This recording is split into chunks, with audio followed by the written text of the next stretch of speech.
who are you most excited to watch this spring out of this roster for the Wilkes-Barre Scranton Penguins? Oh, that's tough. I would start with the goalies.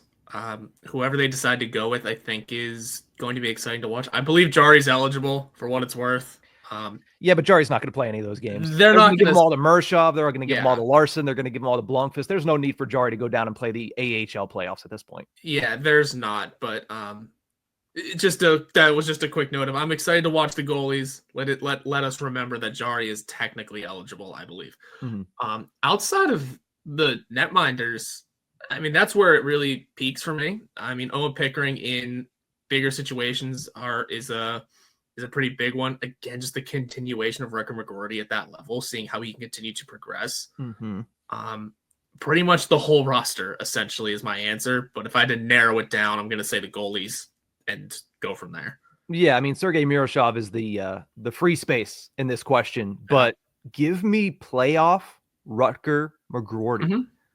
Lost in the shuffle here is, this guy has had a tremendous season. He has continued to build day upon day, week upon week, and gotten better as the season has gone on.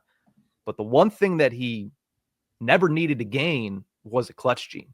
The guy has 16 points in 14 games played in the World Juniors, had 1 bronze medal and 1 gold medal as the captain of Team USA. So what does playoff Rutger McGroarty look like at the AHL level? That is something I'm 1,000% going to be keying in on, because he's the Penguins' top prospect, and he's been playing as such late into the season.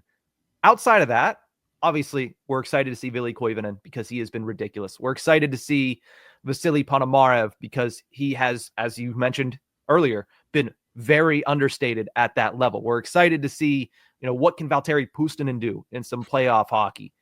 But Avery Hayes, man, Avery Hayes is feeling it. He signed his ELC a couple weeks ago. He has been tremendous all season, and he had 2 goals last night. Like, forget about the OT winner. That was his second of the game.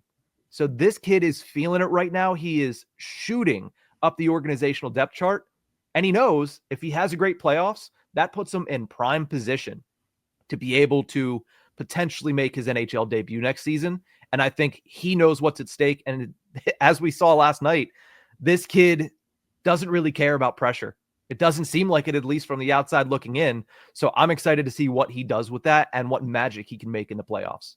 It'll be a ton of fun. I'm sure the magic of those sort of fancy moves takes a bit more of a back seat even in the playoffs, because that's really where, it should. However, if you get the right opportunity and the right chance, and you are in your head, you have a sure shot at that, go for it. Make it fun, because that is part of what's making that Wilkes-Barre team so special, is they are just having so much fun. Mm-hmm. And they're winning games. It's great to see. They're building that chemistry between each other. They're building that bond between each other that when it gets to the NHL, we talked about this before, when it gets to the NHL, it's going to be entertaining as all hell, and it's going to be fun to watch. Mm-hmm. I don't want to say it's akin to what the Sharks are doing, because the Sharks are having so much fun with Celebrini and Will Smith and losing quite a bit. Yeah.